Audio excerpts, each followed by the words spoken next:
오늘 우리가 나눌 하나님의 말씀은 요한복음 16장 1절에서 4절입니다. 우리 한 음성으로 같이 읽겠습니다. 내가 이것을 너희에게 이름은 너희로 실족하지 않게 하려 함이니 사람들이 너희를 출교할 뿐 아니라 때가 이르면 물은 너희를 죽이는 자가 생각하기를 이것이 하나님을 섬기는 일이라 하리라.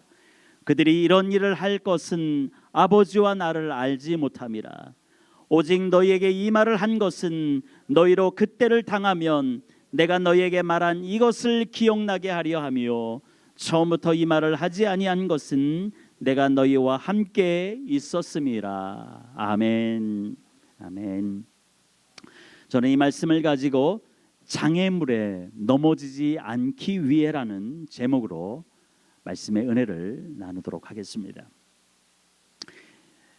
예수님은 우리가 지난주까지 묵상했던 요한복음 15장에서 이 제자들이 받게 될 그 세상의 미움, 그 박해들에 대해서 이야기하셨습니다. 근데 예수님이 이 말씀을 하실 때 이 이야기를 들은 제자들 입장에서는 아마 이런 생각을 했을 것입니다. 예수님이 지금 무슨 말씀을 하고 계시는 거지? 사람들이 열렬히 우리를 환영하면서 우리가 예루살렘에 들어왔고 또 지금 맛있는 음식들을 만찬을 차려놓고 지금 즐거운 시간을 보내고 있는데 자신들에게 세상에 미움, 박해가 있을 것이다 라고 얘기하는 그 예수님에 대해서 분명 의아해했을 것입니다.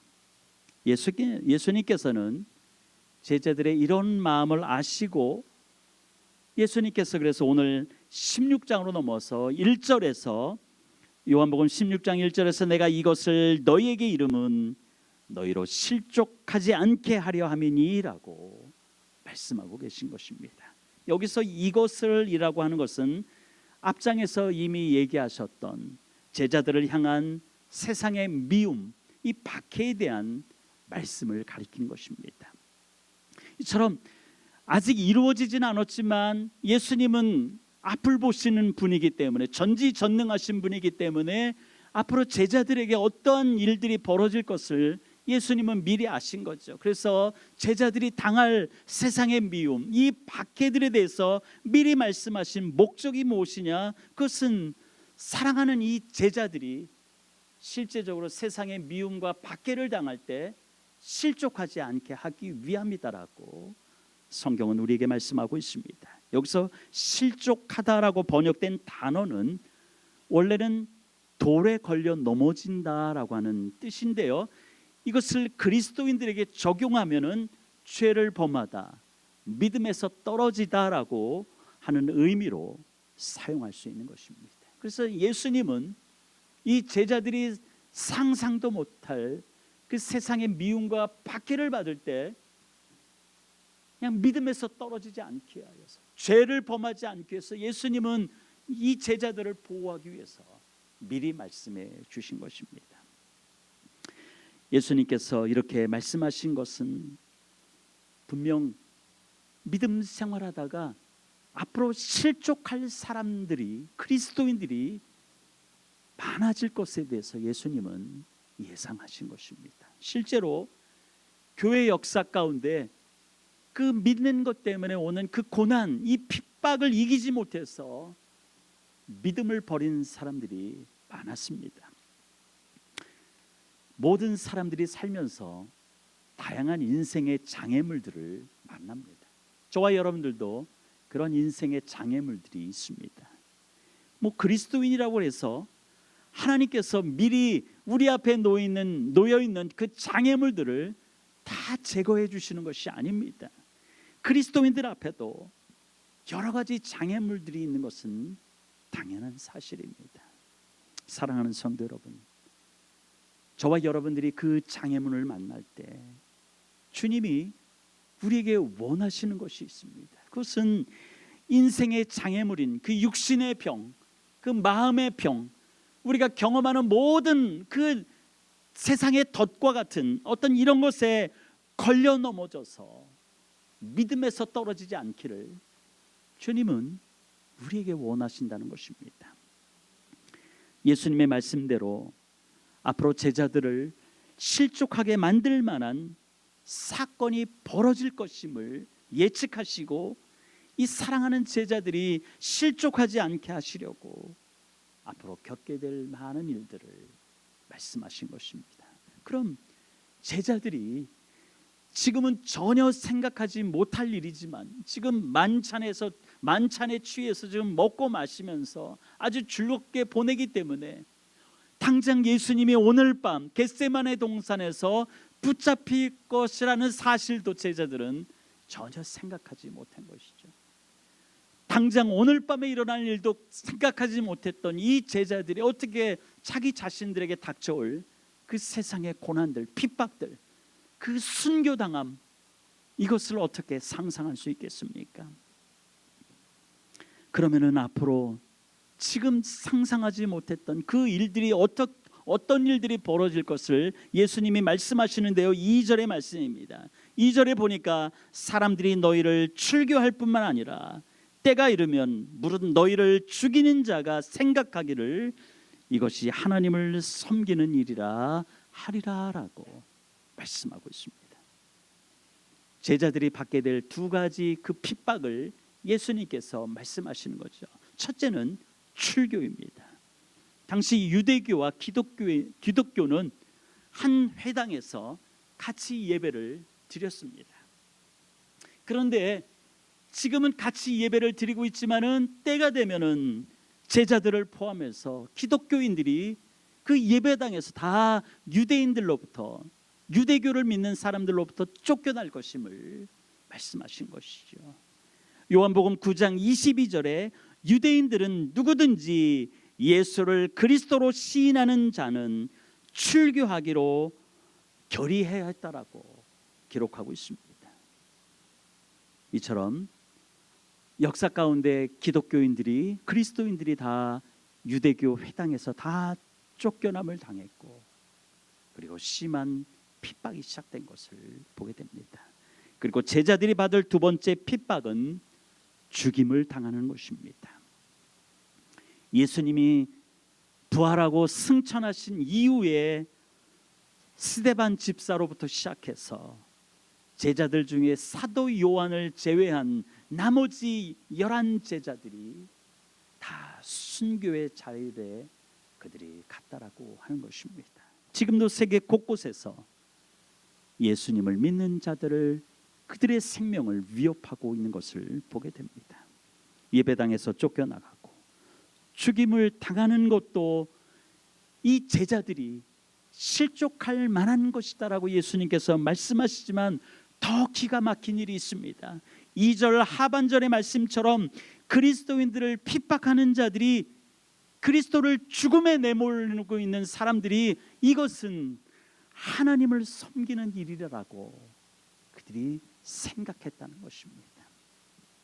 당시 유대인들은 예수 그리스도를 포함해서 그를 믿고 따르는 그리스도인들을 모두 하나님을 모독하는 불경죄를 저질렀다라고 이단으로 여기고 핍박하였던 것입니다. 그래서 그 그리스도인들, 하나님을 모독하는 이 그리스도인들이라고 생각한 그들은 이 그리스도인들을 핍박하는 것에 대해서 마치 하나님을 섬기기 위해서 제물을 잡아 바치는 것과 같은 그런 생각을 하였던 것입니다.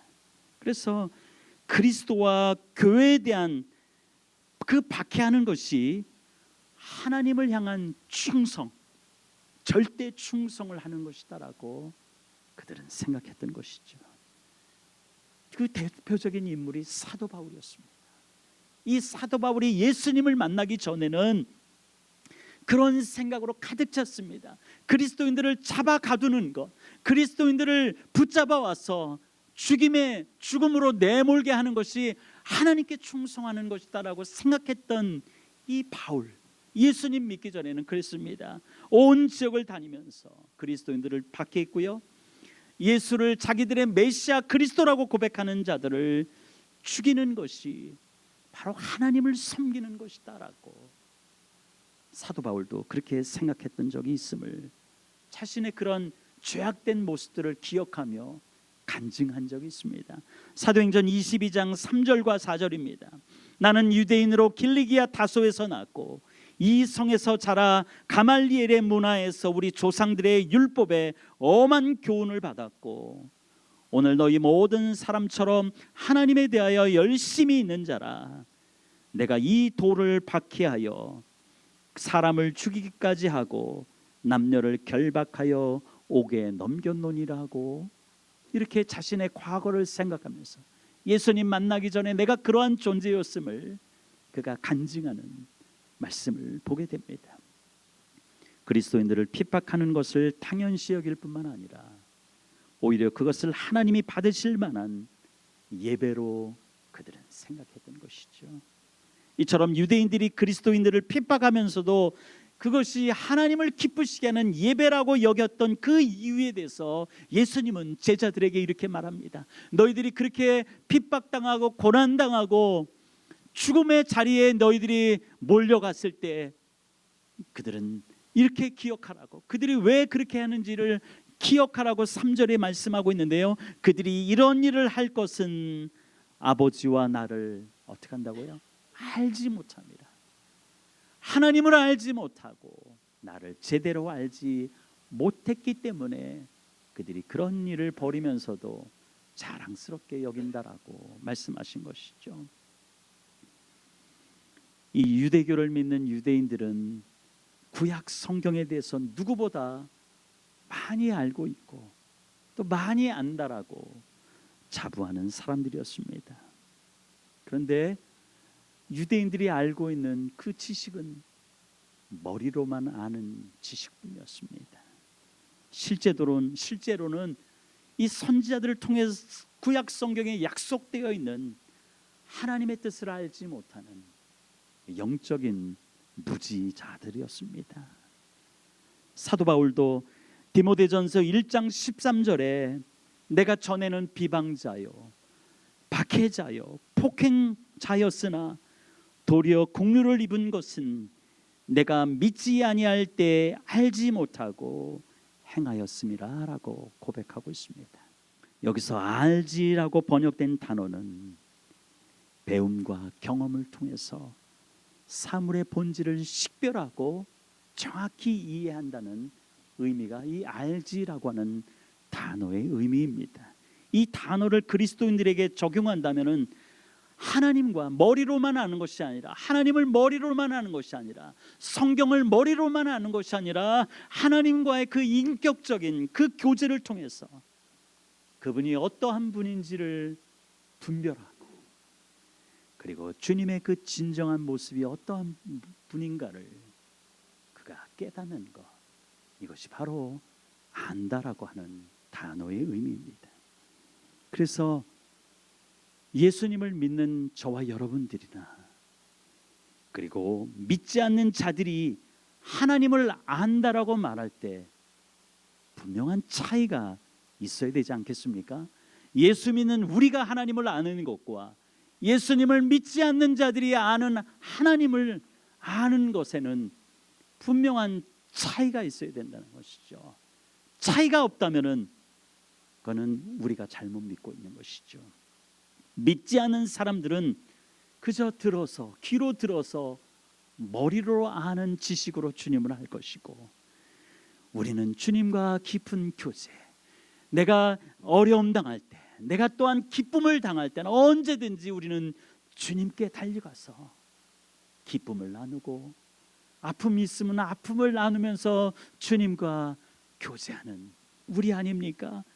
그 교제를 통해서 주님이 치료하심도 경험하고, 주님이 역사하심도 경험하고, 주님의 만져주심도 경험하고, 주님의 위로도 경험하는 우리들, 분명히 믿지 않는 자들과는 분명히 다른 것이고, 믿지 않는 자들과 우리가 하나님을 아는 것은 분명한 차이가 있는 것입니다. 그래서 믿지 않는 자들은 머리로만 알고 귀로 들어만 알기 때문에 하나님과의 교제가 없고, 하나님으로부터의 어떤 그 경험이 없기 때문에 하나님과 어떠한 추억도 없는 자들, 그들이 바로 믿지 않는 자들이고, 저와 여러분, 우리 그리스도인들은 우리가 머리로만 아는 지식으로 주님을 안다라고 하는 것이 아니라 주님과의 추억이 있지 않습니까?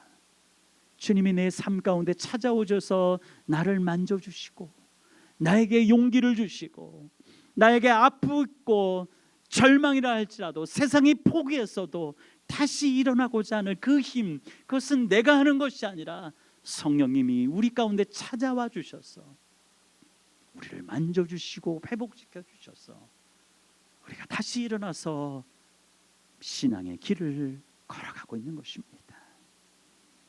우리에게는 하나님의 추억이 있고 간증이 있습니다. 하나님의 추억이 없는 자와 간증이 없는 자들, 그들과 우리가 어떻게 하나님을 아는 지식에 있어서 같을 수가 있겠습니까? 내가 믿고 따르는 주님과 깊은 교제를 통해 예수님이 어떤 분인지를 우리가 바로 알아갈 때 요한복음 15장 5절의 말씀처럼 우리는 열매 맺는 복된 삶을 살아가는 줄 믿습니다. 여러분에게 열매가 있길 원합니다. 내 몸이 아프고 병들었을 때 주님 앞에 기도했더니 하나님께서 비록 내 몸은 연약하고 병들어 있지만 하나님께서 나를 이렇게 사용했습니다라고 하는 그 열매들을 간증하는 여러분이 되시길 주님의 이름으로 축원드립니다. 내 마음이 병들고 내 사방에 많은 것들이 다 막혀 있지만은, 그러나 그런 상황에서도 주님이 나와 함께 하시지, 주님이 나와 함께 하시지, 나는 주님을 믿습니다라고 하면서 주님 앞에 나간 자들 가운데 하나님께서 역사하시고 하나님께서 길을 열어주시고 있다라는, 조금씩 희미하게나마 우리의 길을 열어주시고 있다라면 그것이 바로 우리가 받은 열매인 것입니다. 이처럼 우리가 장애물을 만나 넘어지지 않기 위해서는 우리는 성경에 기록된 말씀에 대해서 우리가 소홀히 여기지 않고 날마다 우리는 기록된 말씀, 성경 말씀을 반드시 우리는 읽어야 되는 것입니다. 그리고 주의 종으로부터 선포된 말씀을 우리가 아멘으로 받고 내 마음판에 그 말씀을 새겨야 되는 것입니다. 귓등으로 들어서는 우리의 삶이 변하지 않습니다. 그것을 아멘 마음판에 새겨서 우리가 나갈 때야, 그래야 그 말씀이 내 속에서 능력이 되는 것이고 생명의 말씀이 되는 줄 믿습니다. 또한 우리가 장애물을 만나 넘어지지 않기 위해서는 주님의 말씀을 기억해야 하는 것입니다. 주님의 말씀을 기억한다는 것은 내가 신앙생활하는 데 있어서 아주 중요한 사실입니다. 그래서 예수님께서 4절에서 오직 너희에게 이 말을 한 것은 너희로 그때를 당하면, 즉 너희가 앞으로 당할 그 고난과 핍박 가운데 너희들이 처하게 되면은 내가 너희에게 말한 이것을 기억나게 하려 함이요, 처음부터 이 말을 하지 않은 것은 내가 너희와 함께 있었음이라 라고 말씀했습니다. 여러분들이 말씀을 기억하는 것은 내 힘, 내 능력으로 되는 것이 아닙니다. 성령님이 하시는 것입니다. 성령님이 기억나게 하시는 것입니다. 그래서 우리는 성령님이 날마다 내 안에 임하기를, 그래서 우리는 기도하고 성령 충만함을 위해서 기도하는 것입니다. 성령님이 우리에게 말씀을 깨닫게 해주실 뿐만 아니라 기억나게 해주시기 때문인 것이죠. 요한복음 14장 26절에 예수님께서 이렇게 말씀하셨습니다. 함께 읽겠습니다. 보혜사 곧 아버지께서 내 이름으로 보내실 성령, 그가 너에게 모든 것을 가르치고 내가 너에게 말한 모든 것을 생각나게 하리라 말씀하셨습니다. 사랑하는 성도 여러분, 잊지 마시길 바랍니다. 저와 여러분들이 신앙생활 한다는 것은 힘들지 않는 삶이 아니라는 것입니다. 신앙생활에도 우리는 인생의 장애물들을 다 똑같이 만나는 것이고, 우리는 날마다의 삶이 고단한 삶이고 힘든 삶입니다.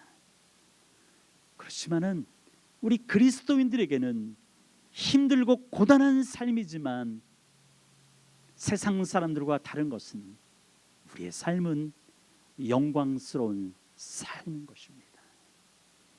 이 한 주간 날마다 말씀을 읽으며 주님께서 나에게 주시는 약속의 말씀을 붙잡고 여러분들이 기도함으로 내가 만나는 모든 장애물 가운데서도 나는 믿습니다.